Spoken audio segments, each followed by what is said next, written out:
Hello and welcome. Thank you for spending a few moments of your time here with me today. My name is Jana. The vlogs or episodes I will share on this new channel are a result of me rebranding my Love Your Rabbit business. I started that about 7 years ago, and we have channels on Facebook and TikTok, or accounts and pages rather. You can join us over there or hop over to our website, petswrite.com or petswrite.org. Either one will get you there. The way into any new brand is forward, so let's get started. In this first episode, I want to talk a little bit about animals and the many ways they speak to one another and to us humans. We've all heard the heroic stories of dogs who jumped in front of their owners on a hiking trail, sacrificing themselves so that their owners wouldn't be harmed. In one instance, a large rattlesnake was coiled up on a trail which the human did not see, but the dog saw it, jumped in front, and took the bite that would have surely ended his owner's life. Or a cat that forcefully pounced on her owner's chest in the middle of the night, waking her up. The house was on fire, and the owner did not know until the cat took that heroic action. The cat saved herself and her human owner from what would have been a horrible death. Or we might talk about one of nature's children, a gorilla living in a zoo. A small child had fallen into the gorilla's enclosure while people watched, terrified that the child would be ripped apart by that huge animal. Instead, the female gorilla went to the injured child and kept him calm until rescuers could retrieve him. The child survived, and because of the gorilla's heroic actions, she lived on too. An elderly woman who was walking with her horse tripped and fell into a ditch on a cold and snowy night. She was not able to get back out on her own. As any horse owner knows, these noble and amazing animals tend to run away when they sense a dangerous situation. But this woman's horse did not run. Instead, he stayed near the ditch, making noise and causing as much ruckus as he could. Eventually, his efforts to bring attention to his owner's situation paid off. Help arrived, and the woman was saved from what otherwise would have become her snowy grave. We could talk about birds, pigs, cows, or other animals that came into someone's aid to prevent immense harm or death to other animals or their humans. There are dolphins that have retrieved people out of the big wide ocean after they've fallen overboard from a boat, saving the lives of we don't know how many people. Certainly the list of people whose lives are made better simply by the presence of their house pet is unmeasurable. We can also thank pets for people all over the world, probably countless in number at this point, who would suffer worse effects from conditions like depression had their pets not been present with them. So pets are helpful in so many ways. I've worked with enough animals in need at this point to realize that there are more to these precious creatures than we ever thought possible. Let me share a brief story with you, and this will serve as a slight trigger warning for those of you who might have a heightened sensitivity to animals in need. I know I understand that, as I certainly am sensitive to them myself. This story is about observation and listening, paying attention to words that can never be spoken. There is a lot we can learn from stories like this one, so I hope you find value. Imagine a cold, misty day where the fog hangs in the air so thick it's hard to see 50 feet. I had planned to take my morning walk, but as soon as I reached the sidewalk, it started raining hard. Time to get inside where it's warm and dry. My walk will have to wait. Hurrying up the porch steps, I unlocked my back door and turned the knob. As I began to enter my house, I hear kind of a painful, deep-voiced yowling behind me. It's not that aggravating kind of yell like city people might hear in the dead of night when two tomcats start brawling over a stray female. It's more of a cry, an I need help right now kind of sound. I turned around to see the plants beside my back porch. They're moving, but just slightly. That's where the noise is coming from. I reach down slowly and I pull back the edge of one of my plants, and there lies a cat. Definitely female. She's sopping wet, breathing shallow, and using every bit of effort to look at me with old and tired eyes. She gets up and she stumbles. She's unsteady on her paws, but she doesn't run from me. Rather, she just looks at me, asking for an extension of time that I already know I cannot give her. I rush inside my house, grab a spare blanket, and scoop her up, and I've never seen this cat before. She doesn't try to get away. She doesn't fight me. She just sinks into the blanket and allows me to cover her shivering little body. She has no objection whatsoever to what I'm doing. I construct a soft, makeshift kind of a bed for her and put her in a small enclosure. I have a lot of experience caring for animals in need, that is true, but cats have never really been my thing. They're not a main focus of my work. I've taken classes in the field of veterinary medicine where I studied them. I have cared for cats while human owners are on vacation.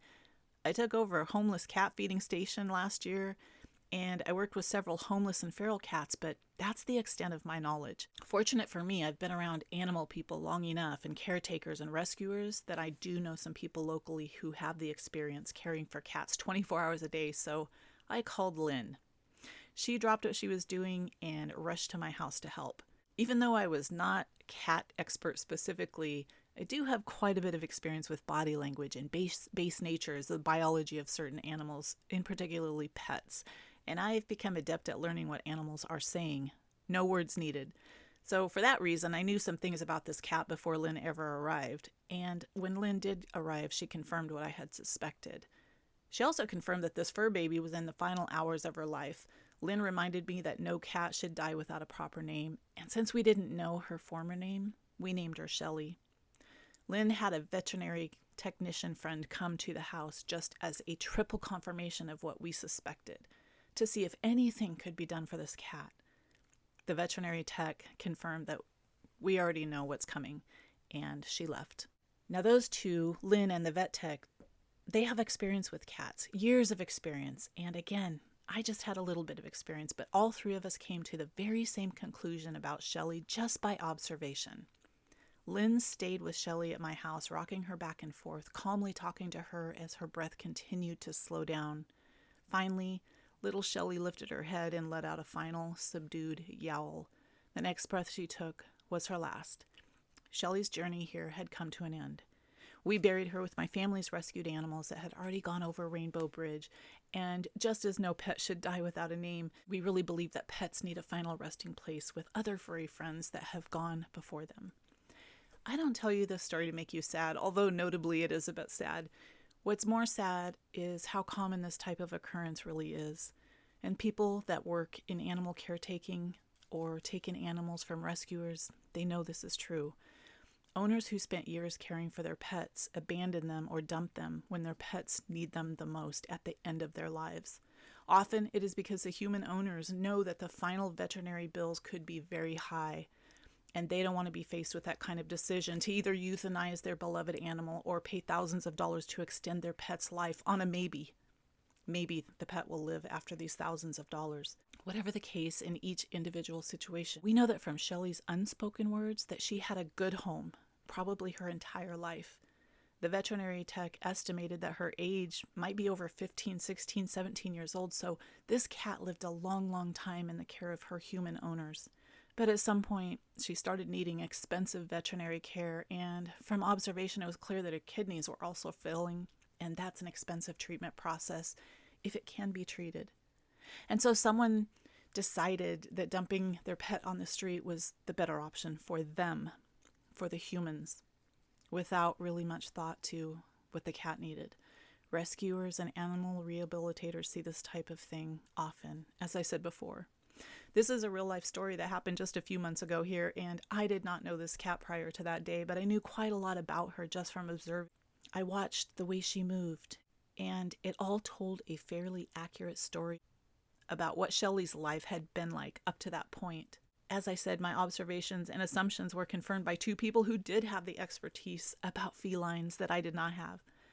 One thing that I'd like to bring to your attention, and a lot of you are probably going to nod your head, I know my neighbors where I live just from talking to them and observing how they shoo animals away from their homes and yards. I am the only person around here that would help an animal in need like this. How many times does this happen? Displaced pets show up at one single house where a helpful person lives, a person who will do whatever they can to make that animal's future easier than its past. Shelley did not rest near the back porch steps of anyone else's home. She came all the way around the backside of my house where I live and nestled herself in by my back porch steps, and she waited there for me. Never having seen me, to my knowledge, I know I'd never seen her before that day. Body language is, of course, a form of non-verbal communication, and your pet will often express emotions or intentions through body movements, and you can learn a lot from body language experts. They're all over YouTube, they're all over the internet, on other platforms, how dogs communicate with their tails, their eyes, their ears, their legs, or rabbits or cats, horses. All these people have expertise in their individual species that they study and they work with on a daily basis. But body language, as it is taught today, is only part of what we can learn about our pets. Your pet's behavior, your dog, cat, rabbit, horse, bird, whatever species you care for, he has a base nature. And I use he instead of saying he and she every time, but I mean all the pets. He has a biology specific to his species. For example, dogs are pack animals by nature. When treated properly, they are fiercely loyal to their human owners. They want to keep their humans safe and they want to keep their pack safe. And it's part of a pack mentality. It is their base nature. But they also have body language, behaviors, ways that they act when they want or need something. They communicate with us when they are in pain or they are sick or they are nearing the end of their lives. We just have to pay attention. Each animal also has its own personality. They have their own little lives chattering away with their own species in a way that's understandable to them, living a life us humans know nothing about. When you put all those things together, their nature, their body language, their own secret little life with one another that we cannot hear or decipher a lot of times, their unique personalities, how they interact with us and with other animals, we can learn a lot. Even though Shelly the cat was not here for long, I observed her. And I did it quickly. And based on that observation, I knew she was not feral. She had not been on the streets very long. She did not know how to find her own food and water. She didn't want to fight.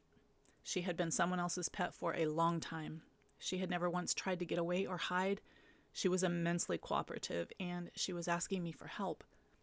Her behaviors displayed that she had not lived a life where she was prepared to handle her final challenges all alone. She was searching for a human who could help her, and I think it's important to note that often you will hear animal caretakers say animals in need tend to show up on the doorsteps of people who will help them. Some people don't know why that happens to them, and as I said about being the only person in my neighborhood that this happens to, or at least where the animal can make its last stop, these people that are like me and probably like you, they just have animals showing up all the time. It doesn't even have to be a cat or a dog or a domesticated animal at all. I've had dying raccoons show up at my house, not just the house where I live now, but former houses. Skunks, squirrels in need. I've had to just even recently take a squirrel out of the mouth of a cat, a feral cat that had chased it up the tree. And this is one of the squirrels that I feed and I care for at my house. Other animals just show up in their time of need. And let me share a very ironic statistic with you before I end this vlog. Do you know what two animals are the most abandoned pets in animal shelters today? It's cats and dogs. So let me share another statistic with you. Dogs and cats are also the top two most wanted pets in the world. Humans want these pets and they want what they want, especially when they are new, and furry and cute and little. But then those same humans fail to take proper care of them. They fail to listen to what the animals cannot say. They fail to study their body language and provide them what they need in order to live healthy lives so that every phase of that animal's life is a blessing to the human. Point for a high number of people, those once wanted pets get tossed outside as if they are nothing more than garbage. From there, they have a suffering life.